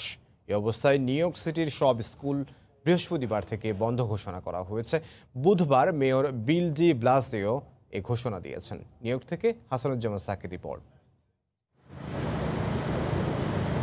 যুক্তরাষ্ট্রে 24 ঘন্টায় 1,57,000 মানুষ কোভিড-19 আক্রান্ত হয়েছেন, মারা গেছেন 1800-রও বেশি। আগের দিন মঙ্গলবার মারা গেছেন 1,658 জন আর আক্রান্ত হয়েছেন 1,61,645 জন। প্রতিদিনই গড়ে 1.5 লাখের ওপর মানুষ কোভিড আক্রান্ত হচ্ছেন, মারা যাচ্ছেন 1,500-এর বেশি। এই অবস্থায় বৃহস্পতিবার থেকে নিউ ইয়র্ক সিটির সব স্কুল পরবর্তী নির্দেশ না দেওয়া পর্যন্ত বন্ধ ঘোষণা করেছেন সিটির mayor Bill de Blasio. Unfortunately, as of today, on our 7-day rolling average for coronavirus positivity, New York City has hit exactly 3.0%. তবে বাসায় থেকে অনলাইনে শিক্ষার্থীদের রিমোট লার্নিং অব্যাহত থাকবে। এদিকে গত শুক্রবার থেকে নিউ ইয়র্কের রেস্টুরেন্ট, বার ও জিম রাত 10টার পর থেকে বন্ধ আছে। এছাড়া ধর্মীয় উপাসনালয়, রেস্টুরেন্ট, এমনকি বাসাবাড়িতে 10 জনের বেশি উপস্থিতির উপর নিষেধাজ্ঞা জারি করা হয়েছে। প্রতিষ্ঠানটির প্রধান নির্বাহী আলবার্ট বোরলা এক বিবৃতিতে বলেছেন, তারা এমন এক ভ্যাকসিন বাজারজাতকরণের প্রক্রিয়ায় আছেন যা ভয়াবহ এই মহামারী ঠেকাতে কার্যকর হবে। ইতিমধ্যে ভ্যাকসিনটির জরুরি ব্যবহারের জন্য অনুমোদন পেতে যুক্তরাষ্ট্রের খাদ্য ও ওষুধ প্রশাসন FDA এর কাছে আবেদন করা হয়েছে। ফাইজার জানিয়েছে ভ্যাকসিনটি 95% ক্ষেত্রে কার্যকরী। হাসানুজ্জামান সাকি, সময় সংবাদ, নিউ ইয়র্ক। যুক্তরাষ্ট্রের করোনা পরিস্থিতি নিয়ে বিস্তারিত জানাতে এই মুহূর্তে নিউ ইয়র্কে আছেন সহকর্মী হাসানুজ্জামান সাকি। বিস্তারিত জানতে যাব তার কাছে। সাকি। ইমদাদ, আপনাকে অসংখ্য ধন্যবাদ। আমার রিপোর্টটি সময় সংবাদের দর্শকরা দেখছিলেন যে একটি উন্নত দেশ, উন্নত বিশ্বের একটি দেশ যুক্তরাষ্ট্রের মতো দেশে এখন আবার দ্বিতীয় ধাপে করোনা কিন্তু আক্রান্ত হয়েছেন হাজার হাজার লাখ লাখ মানুষ। এটি চিন্তাও করা যায় না যে প্রতিদিন 1.5 লাখেরও বেশি মানুষ এই দেশে আক্রান্ত হবেন এবং 1,500-এরও বেশি মানুষ প্রতিদিন মারা যাবেন। যখন এই মহামারী খুব ব্যাপক আকারে ছিল তখনও কিন্তু প্রতিদিন 30,000 মানুষ আক্রান্ত হতো, কিন্তু এখন আক্রান্ত হচ্ছে তার কয়েক গুণ বেশি, অর্থাৎ 1.5 লাখেরও বেশি মানুষ আক্রান্ত হচ্ছে। তখন যখন খুব ভয়াবহ অবস্থা ছিল তখন 2 থেকে 2,500 মানুষ প্রতিদিন মারা যেত। আজকে কিন্তু 1800-রও বেশি মানুষ কিন্তু মারা গেছে একদিনে।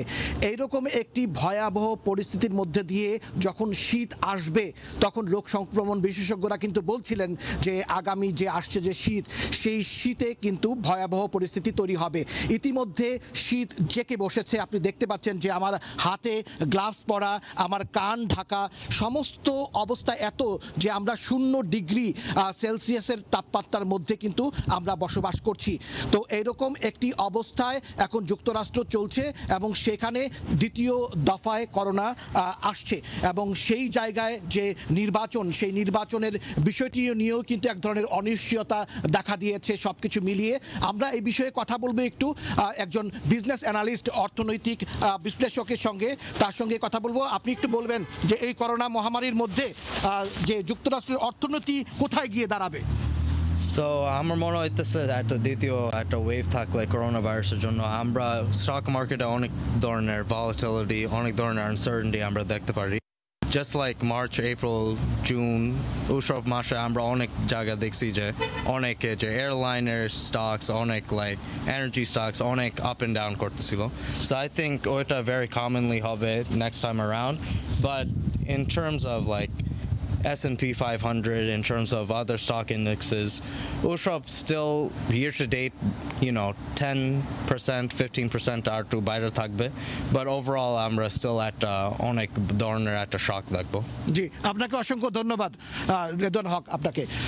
ইমদাদ, আপনি শুনছিলেন যে এখানকার বাংলাদেশি একজন তরুণ যে অর্থনৈতিক বিশ্লেষক, তিনি বলছিলেন যে অবস্থা কিন্তু খুব ভালো নয় এবং সামনে যে দিন আসছে তাতে করে যুক্তরাষ্ট্র কোথায় গিয়ে দাঁড়াবে অর্থনৈতিকভাবে, স্বাস্থ্যগতভাবে তা বলা যাচ্ছে না। এর মধ্যে আসার কথা এতটুকুই যে যুক্তরাষ্ট্রের একটি ওষুধ কোম্পানি ফাইজার, তারা ইতিমধ্যে ওষুধ আবিষ্কার করেছে এবং সেই ওষুধের অনুমোদনের জন্য FDA আবেদন করা হয়েছে।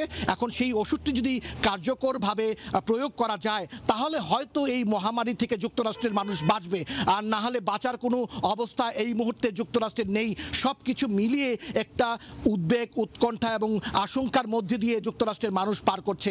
এই ছিল আমার কাছে যুক্তরাষ্ট্রের কোভিড পরিস্থিতি এবং নির্বাচন উত্তর ফলাফলের পরবর্তী যে অবস্থা চলছে সেই অবস্থা।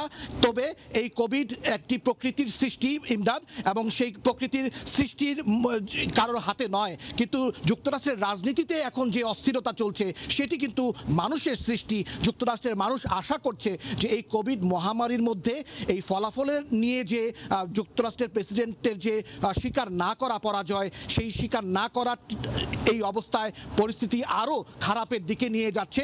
সবাই প্রত্যাশা করছে যে যুক্তরাষ্ট্রের প্রেসিডেন্ট তিনি খুব অচিরেই এবং দ্রুতই পরাজয় স্বীকার করবেন এবং নতুন প্রেসিডেন্ট তিনি পরবর্তী প্রেসিডেন্টের দায়িত্ব নেবেন এবং তিনি যে নির্বিঘ্নে কোভিড-19 নিয়ে যে কাজ করছেন তা তিনি পারবেন। এই ছিল আমার কাছে সর্বশেষ। এমদাদ, আপনাকে অসংখ্য ধন্যবাদ। সাকি, আপনাকেও ধন্যবাদ। যুক্তরাষ্ট্রের নিউ ইয়র্ক থেকে যোগ দিয়েছিলেন সহকর্মী হাসানুজ্জামান সাকি। তিনি জানাচ্ছিলেন যুক্তরাষ্ট্রের করোনা পরিস্থিতি এবং নির্বাচন পরবর্তী সবশেষ অবস্থা নিয়ে আমাদেরকে তিনি জানাচ্ছিলেন। করোনার ভয়াল থাবা থেকে রক্ষা পেতে ভ্যাকসিনকেই একমাত্র ভরসা হিসেবে দেখা হলেও নানা পরীক্ষামূলক প্রয়োগের ফলাফল ও প্রস্তুতি নিয়ে চলছে নানা বিশ্লেষণ। এই ভ্যাকসিন নিয়ে মিশ্র প্রতিক্রিয়া ব্রিটেনে বাংলাদেশি কমিউনিটির মাঝেও। লন্ডন থেকে তানভীর হাসানের ক্যামেরায় বিস্তারিত শোয়েব কবিরের রিপোর্টে। বিশ্বের বিভিন্ন দেশে ভ্যাকসিনের অগ্রগতি সাফল্য দেখালো ব্রিটেনে অক্সফোর্ড বিশ্ববিদ্যালয়ের গবেষকদের উপর আস্থা বেশি ব্রিটেনবাসীর। ইতিমধ্যে ব্রিটিশ সরকার মডার্না ভ্যাকসিনের 5 মিলিয়ন ডোজ অর্ডার করেছে। করোনা ভাইরাস মোকাবেলায় এটি 94.5% কার্যকরী বলে দাবি করা হচ্ছে। তবে ভ্যাকসিন নিয়ে মিশ্র প্রতিক্রিয়া রয়েছে ব্রিটেনের বাংলাদেশি কমিউনিটির মাঝে। পরীক্ষামূলকভাবে যেভাবে হচ্ছে সেইখানে পরীক্ষার অগ্রগতি হয়তো একদম স্লো, সেই জন্য হয়তো এখানে কনফিউজ এত তাড়াতাড়ি আসতেছে না। এর মধ্যেও নানান জটিলতা আছে। মানুষের শরীরে প্রয়োগ করার পরে কি পার্শ্ব প্রতিক্রিয়া হতে পারে। এই ভ্যাকসিনটা কবে নাগাদ আমরা পাবো, এই জন্য আমরা যারা জনগণ আছি তারা সবাই এই ব্যাপারে উদ্বিগ্ন। করোনার ভ্যাকসিনের চূড়ান্ত প্রয়োগ নিয়ে ব্রিটিশ সরকার এখনো নানা হিসেব নিকেশ করছেন। ভ্যাকসিন অনুমোদনের পর প্রয়োগের ক্ষেত্রে প্রস্তুতি অনেকটা এগিয়ে গেছে বলে মনে করেন লন্ডনে কর্মরত বাংলাদেশি এই চিকিৎসক। তারা বেশ কিছু কাজ এগিয়ে রেখেছে। এই দেশে ভ্যাকসিন আসলে তারা প্রায়োরিটি ঠিক করে রেখেছে, কারা আগে পাবে, কাদেরকে আগে দিতে হবে এবং কিভাবে এটা পরিবহন করবে, কি ধরনের তাদের স্টোরেজ ফ্যাসিলিটিস থাকা দরকার, কিভাবে কি করতে হবে, সবকিছুই কিন্তু তারা ভিতরে প্রস্তুতি নিয়ে রাখছে। 2 সপ্তাহ পর ব্রিটেনে চলমান লকডাউন শেষ হতে যাচ্ছে। দেশটিতে বর্তমানে গড়ে প্রতিদিন 25,000-এর বেশি মানুষ করোনায় আক্রান্ত হচ্ছেন। ব্রিটেনের এখন প্রতিটি শীতের সকাল শুরু হচ্ছে করোনার আতঙ্কের মধ্য দিয়ে। পুরো বিশ্বের মতন তারাও স্বপ্ন দেখেছিল এই বছরে হয়তো করোনার ভাইরাসের ভ্যাকসিন আবিষ্কারের। তবে তা তো হলোই না, উল্টো করোনার সাথে দ্বিতীয় দফার যুদ্ধে নেমেছে ব্রিটেনবাসী। শোয়েব কবির, সময় সংবাদ, লন্ডন। বিক্ষোভে উত্তাল জার্মানি। করোনার নামে স্বাধীনতা ও শান্তি কেড়ে নেয়ার পাশাপাশি স্বৈরাচারী আচরণের অভিযোগে মের্কেল প্রশাসনের বিরুদ্ধে আবারও সমাবেশ হয়েছে। এই সময় পুলিশের সঙ্গে বিক্ষোভকারীদের সংঘর্ষের ঘটনাও ঘটে। আটক করা হয় 2 শতাধিক আন্দোলনকারীকে। জার্মানির বার্লিন থেকে সমাবেশের বিস্তারিত জানাচ্ছেন সহকর্মী বিটু বড়ুয়া। জার্মানি জুড়ে করোনার ভয়াবহ সংক্রমণের মধ্যেও বুধবার রাজধানী বার্লিনে করোনা বিরোধী সমাবেশ করেছেন সাধারণ নাগরিকরা। বিক্ষোভকারীদের অভিযোগ, অ্যাঙ্গেলা ম্যার্কেল সরকার করোনা ভাইরাসের নামে ছলচাতুরি করে সাধারণ জনগণকে দাবিয়ে রেখে ক্ষমতা চিরস্থায়ী করার পরিকল্পনা করছে। কিসের করোনা, কিসের কি? সরকার থেকে সঠিক কোনো তথ্য কিন্তু আমরা পাচ্ছি না। আর করোনার সংক্রমণের নামে প্রতিদিন আমাদের যে সংখ্যাটা বলা হচ্ছে, এটার মাধ্যমে ভয় লাগিয়ে দেওয়ার চেষ্টা করছে প্রশাসন। আরে ভাই, কেন বুঝতে পারছেন না? করোনার টিকা তৈরির নামে প্রশাসন কিভাবে লুটপাট করছে? সত্যি বলতে কি, করোনাই যখন নাই তখন টিকা দিয়ে কি হবে? বিক্ষোভের এক পর্যায়ে পুলিশের সঙ্গে বিক্ষোভকারীদের কয়েক দফা সংঘর্ষ হয়। এ সময় পেপার স্প্রে ও জল কামান ব্যবহারের পাশাপাশি লাঠিচার্জও করে পুলিশ। আটক করা হয় 200-রও বেশি বিক্ষোভকারীকে। দেখুন, সমাবেশে যারা এসেছেন তাদের বেশিরভাগেরই মুখে কোনো মাস্ক নেই, শারীরিক দূরত্ব কেউ বজায় রাখেনি। করোনার এমন ভয়াবহ সংক্রমণের মধ্যে এরকম বিক্ষোভের অনুমোদন তো আমরা দেইনি। প্রায় সবাইকে আমরা বিষয়টি বোঝানোর চেষ্টা করেছি। কেউ না মানায় জল কামান ও মরিচের স্প্রে মারা ছাড়া কোনো উপায় ছিল না। সরকারের বিধিনিয়ম রক্ষা করার দায়িত্ব তো আমাদের নাকি? বড় ধরনের অপ্রীতিকর ঘটনা এড়াতে 200-রও বেশি আইন শৃঙ্খলা রক্ষা বাহিনীর সদস্যও ছিলেন তৎপর। বার্লিনের করোনা বিরোধী এই সমাবেশে যোগ দেয়া প্রত্যেক সমাবেশকারীরা মনে করছেন করোনা এবং করোনার টিকা জার্মান সরকার কিংবা ম্যার্কেল প্রশাসনের একটি বড়সড় ষড়যন্ত্র। তাই এই ষড়যন্ত্রে পা না দেওয়ার জন্য জার্মানির প্রত্যেক নাগরিককে আহ্বান জানিয়েছেন তারা। জার্মানির বার্লিন থেকে বিটু বড়ুয়া, সময় সংবাদ। চলতি সপ্তাহে ফ্রান্সে করোনা সংক্রমণের হার কমে যাওয়ায় ও বড়দিনকে সামনে রেখে আগামী সপ্তাহে দেশটিতে লকডাউন শিথিল হতে পারে। তবে সার্বিক পরিস্থিতি বিবেচনায় প্রয়োজনীয় ব্যবস্থা নেওয়া হবে বলে জানিয়েছেন ফরাসি প্রধানমন্ত্রী। এদিকে দীর্ঘদিন পানশালা, রেস্তোরাঁ বন্ধ থাকার কারণে অনেক প্রতিষ্ঠানই দেউলিয়া হওয়ার পথে। ফ্রান্সের প্যারিস থেকে বিস্তারিত জানিয়েছেন লুৎফুর রহমান বাবু। ফ্রান্সে চলতি সপ্তাহে করোনা পরিস্থিতির কিছুটা উন্নতি ঘটেছে। গেল সপ্তাহের তুলনায় এই সপ্তাহে করোনা সংক্রমণের হার কিছুটা কম ছিল। যদিও কোনো সপ্তাহে সংক্রমণের হার কম থাকলেও পরবর্তী সপ্তাহে আবারও পরিস্থিতি খারাপের দিকে গিয়েছে, এমন চিত্র দেখা গেছে। আর এই পরিস্থিতিতে এবং বড়দিনকে সামনে রেখে আগামী সপ্তাহে দেশটিতে লকডাউন শিথিল করা হতে পারে, এমনটাই জানা গেছে দেশটির প্রধানমন্ত্রী জন কাস্তিয়াকের বক্তব্য থেকে। এ সময় তিনি আরও বলেন, পরিস্থিতি পর্যবেক্ষণ করা হচ্ছে এবং আরও নিরীক্ষা করা হচ্ছে এবং প্রয়োজন অনুযায়ী সময়ে ব্যবস্থা নেওয়া হবে। ভালো দিকে আমরা দেখতে চাই, তাইলে আমরা স্বাস্থ্যবিধি মেনে চলা আমাদের সকলের উচিত। গেল মধ্য মার্চে প্রথম দফা লকডাউন ঘোষণার পর ফ্রান্সে বার রেস্টুরেন্ট বন্ধ ঘোষণা করা হয়। তবে মাঝখানে পরিস্থিতির কিছুটা উন্নতি হলে অনেক বার রেস্টুরেন্ট খোলা হলেও রাজধানী প্যারিসের অ্যাভিনিউদা, সৌন্দর্যি, আইফেল টাওয়ার ও অন্যান্য দর্শনীয় স্থান ও পর্যটক আকর্ষণীয় এলাকাগুলোর আশপাশের বার রেস্টুরেন্ট খোলা হয়নি। দীর্ঘদিন বার রেস্টুরেন্ট বন্ধ থাকার ফলে অনেক প্রতিষ্ঠানই দেউলিয়া হয়ে যাবার আশঙ্কা প্রকাশ করা হয়েছে। আগামী বছরের মধ্য জানুয়ারি পর্যন্ত বার রেস্টুরেন্টগুলো বন্ধ থাকতে পারে বলে জানানো হয়েছে। আর এতে করে স্থায়ীভাবে কাজ হারাবেন কয়েক হাজার মানুষ। বন্ধ থাকা বার রেস্টুরেন্ট ও স্পোর্টস ক্লাবগুলোর সরকারি দেওয়া ঘোষিত প্রণোদনা খুব শীঘ্রই পৌঁছে যাবে বলে সরকারের তরফ থেকে জানানো হয়েছে।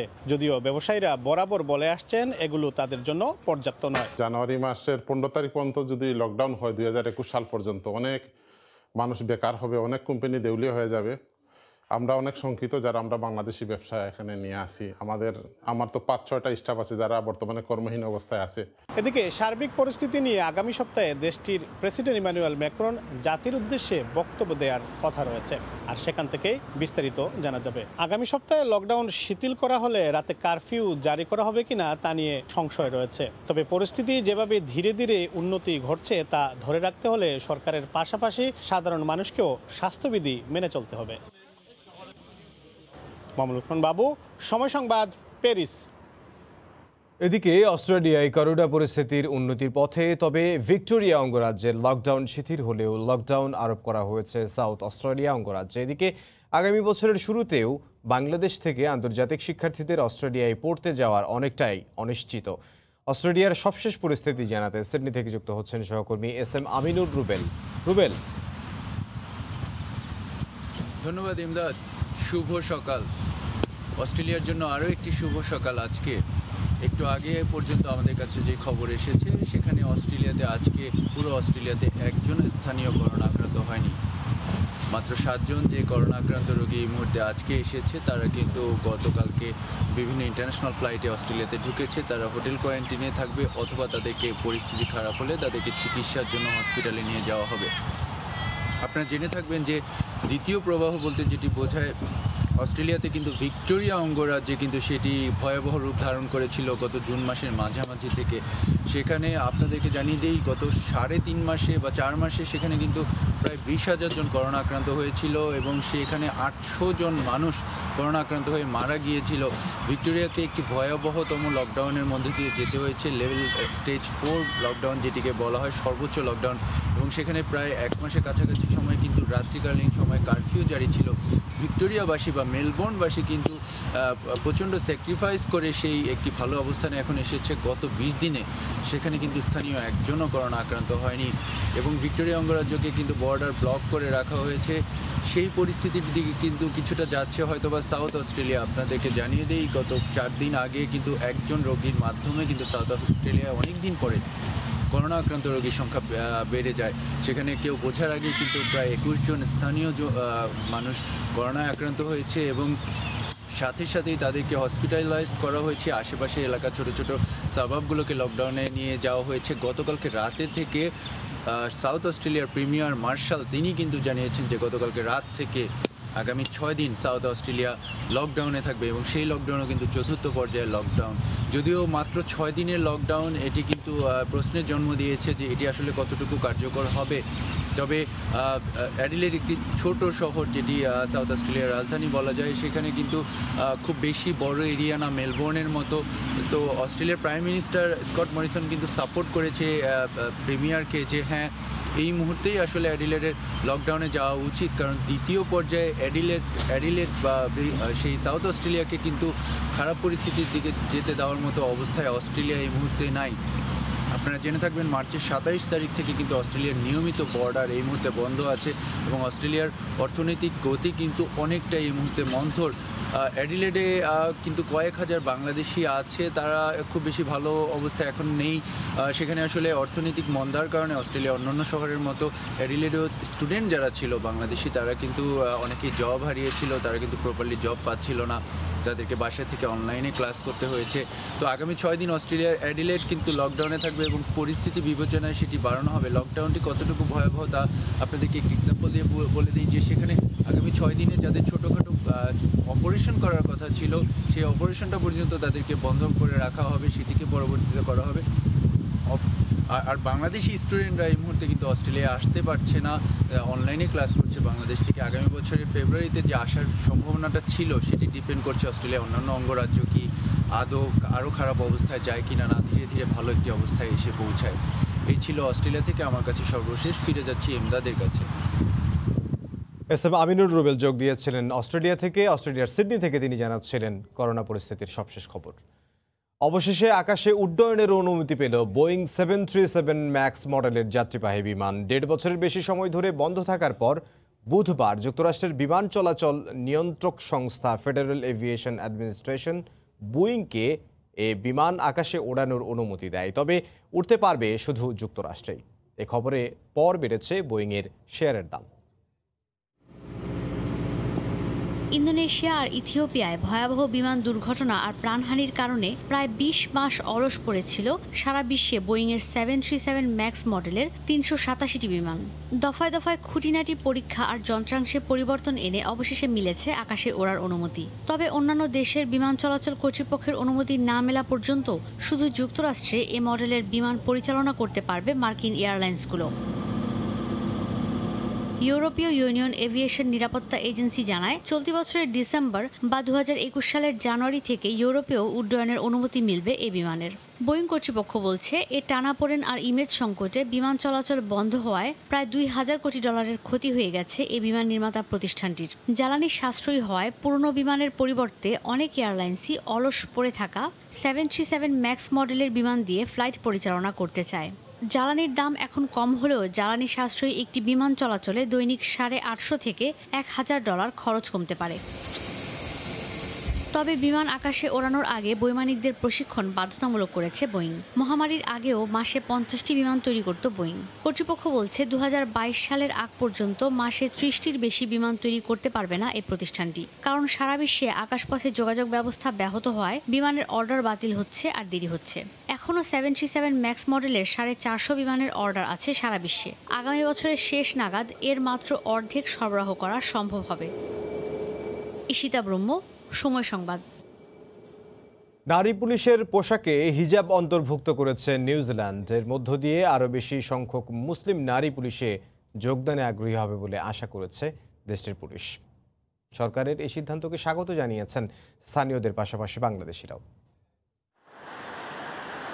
নিরাপত্তা সহ বিভিন্ন দোহাই দিয়ে বিশ্বের বিভিন্ন দেশ যেখানে হিজাব বন্ধ করছে সেখানে ভিন্ন নজির স্থাপন করলো নিউজিল্যান্ড। এখন থেকে নারী পুলিশরাও চাইলে হিজাব পরতে পারবেন, থাকছে না কোনো বিধিনিষেধ।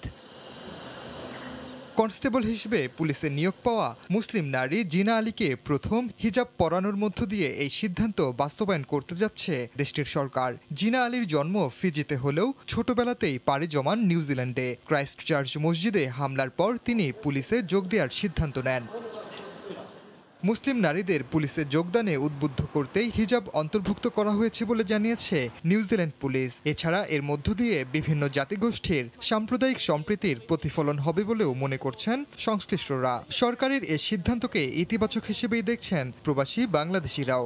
এখন থেকে নিউজিল্যান্ড পুলিশে মুসলিম নারী পুলিশ অফিসারগণ গর্বের সাথে হিজাব পরে ডিউটি করতে পারবেন, যেটা কিনা একটি অভূতপূর্ণ সিদ্ধান্ত এবং এটা অনেক মুসলিম সংখ্যাগরিষ্ঠ রাষ্ট্রের মধ্যেও দেখা যায় না। এমনিতেই ধর্মনিরপেক্ষতার দিক দিয়ে উজ্জ্বল দৃষ্টান্ত নিউজিল্যান্ড। তাছাড়া সংখ্যালঘুদের সবসময় আগলে রাখার চেষ্টা করেন দেশটির প্রধানমন্ত্রী জাসিন্ডা আর্ডার্ন। তবে 2019 সালে ক্রাইস্ট চার্চের মসজিদে হামলার পর মুসলিমদের যেভাবে আপন করে নিয়েছেন তাতে আরও বেশি গ্রহণযোগ্য নেতায় পরিণত হন তিনি।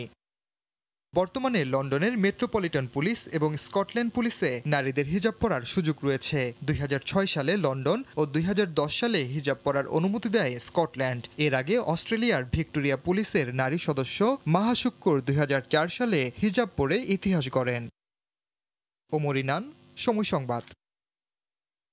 সমৃদ্ধি ও বেদনার ইতিহাসের পাশাপাশি রহস্যময় আর লোককাহিনীতে ঘেরা এক ক্যাসেলের নাম আয়ারল্যান্ডের মেনলো ক্যাসল, ব্লেক ক্যাসল নামেও যার ব্যাপক পরিচিতি রয়েছে। 451 বছরের পুরনো ঐতিহাসিক সেই ক্যাসলের সঙ্গে মিশে থাকা অজানা কথাগুলোই জানাচ্ছেন সৈয়দ জুয়েল। গলওয়ের সবচেয়ে ধনী পরিবার ছিল ব্লেক পরিবার। 1569 সালে তারা করিব নদীর তীরে মেনলো ক্যাসল প্রতিষ্ঠা করেন। 1600 সাল থেকে 1910 সাল পর্যন্ত ব্লেক পরিবারই বাস করতেন এখানে। ক্যাসেলের প্রবেশে শত শত বছরের পুরানো পথ ও গাছগুলো এখনো প্রকৃতিতে ইতিহাসে সাক্ষী হয়ে আছে। আলো ছায়ার পরিবর্তনের খেলায় গাছগুলো বার্ধক্যে পড়লেও এখনো যেন চিরযৌবনের রং ছড়িয়ে আমন্ত্রণ জানাচ্ছে দর্শনার্থীদের। এই মেনলো ক্যাসেলেই 1600 শতাব্দীতে ঐতিহ্যবাহী মেইন ইন মেনলো অনুষ্ঠানের আয়োজন করত ব্লেক পরিবার। অনেক ধরনের খেলাধুলার পাশাপাশি সঙ্গীত ও নৃত্যেরও আয়োজন থাকতো এখানে।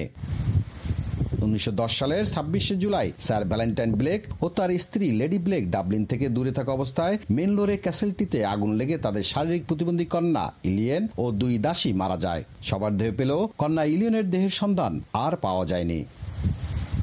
কালের সাক্ষী হয়ে এখনো দাঁড়িয়ে আছে মেনলো ক্যাসেলের এই অংশবিশেষ, যার মাঝে রয়েছে অনেক আনন্দ ও বেদনার করুণ এক ইতিহাস।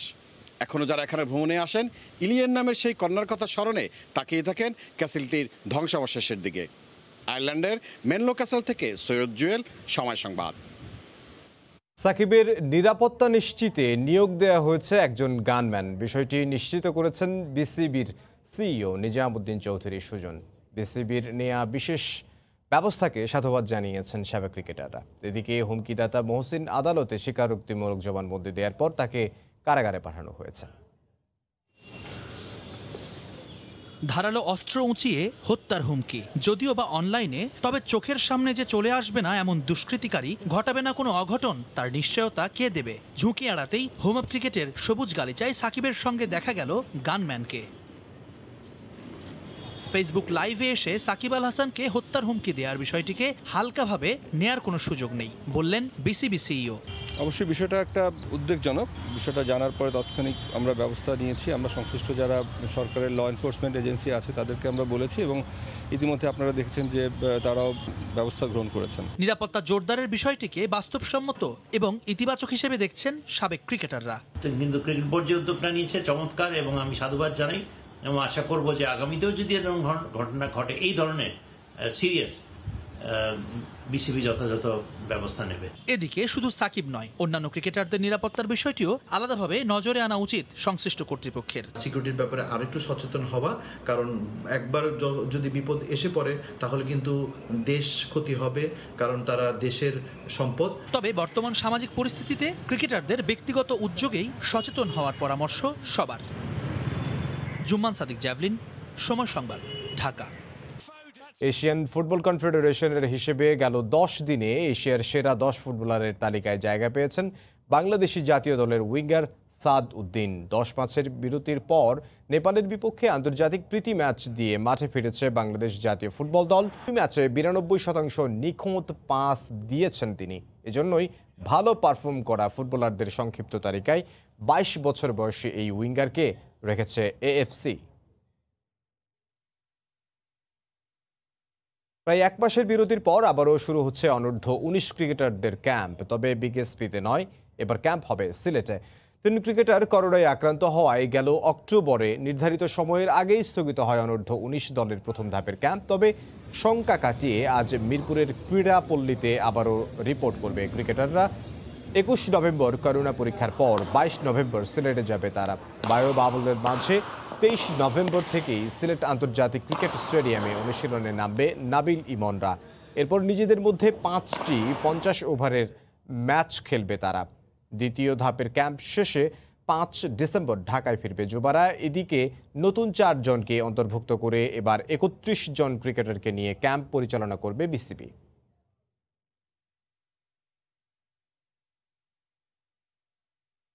আসন্ন কয়েকটি টুর্নামেন্টকে ঘিরে নওগাঁ জেলা স্টেডিয়ামে অনুশীলনে ব্যস্ত সময় পার করছেন ক্রিকেটাররা। সেখানে আছেন সহকর্মী MR রকি। সরাসরি যাব তার কাছে। রকি। ধন্যবাদ এমদাদ। আপনাকে জানিয়ে রাখি, এই ভোর সকাল থেকে কিন্তু এই ক্রিকেট অনুরাগীরা, বিশেষ করে যারা প্র্যাকটিসের এই ক্রিকেটগুলোকে তাদের গত করোনা পরবর্তী নতুন করে আবার চিন্তা চেতনা করছেন এবং সেই প্র্যাকটিসটা এখন চলছে। নওগাঁ ক্রিকেট উন্নয়ন একাডেমির পক্ষ থেকে এখানে 70 জনের মতো যারা খেলোয়াড় তারা কিন্তু এখন প্র্যাকটিসে রয়েছেন। আরেকটি বিষয় জানিয়ে রাখি, দীর্ঘদিন কিন্তু করোনার কারণে 8-9 মাস ছিল প্র্যাকটিস বন্ধ ছিল। বন্ধ থাকার কারণে স্বাভাবিকভাবে এই খেলোয়াড়রা কিন্তু তাদের যে সুস্থ ধারার খেলাধুলা এটা থেকে অনেকটাই একটা বন্ধ জীবনের মধ্যে চলে গিয়েছিল। পরবর্তীতে কিন্তু আবারও তাদের এই নতুন করে প্র্যাকটিস অনুশীলনের মধ্য দিয়ে তারা কিন্তু খেলাধুলার একটা নতুন দীপ্ত চেতনা তারা অনুভব করছে।